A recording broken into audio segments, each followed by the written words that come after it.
Ndugu zangu Waislamu, leo nimewaletea hadithi hii ambayo ulama wamesema ni wajibu kutubia kwa kila dhambi anayoitenda mtu.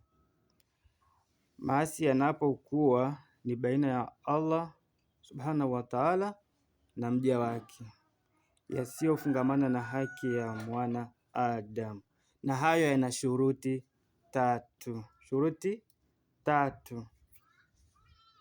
Hizi shuruti tatu ukizitekeleza, toba yako inakubalika. Ukizitekeleza ipasavyo, toba yako inakubalika.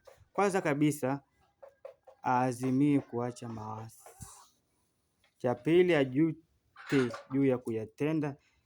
Cha tatu, aazimie kutorudia tena.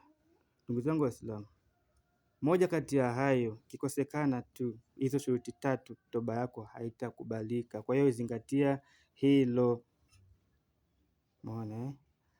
Wadalili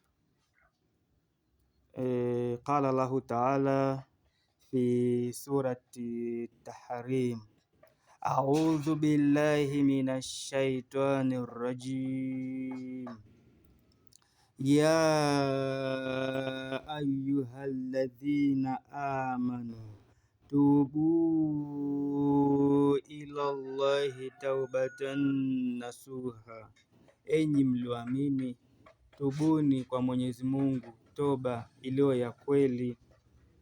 Hiyo ni sura katika suratu Tahrim ambayo Mwenyezi Mungu ametuelezea. Kwa hiyo ndugu zangu, ni hayo tu. Pia usisahau kufunga sunna katika mwezi huu wa Rajabu. Usisahau kufunga sunna Jumatatu na Alhamisi.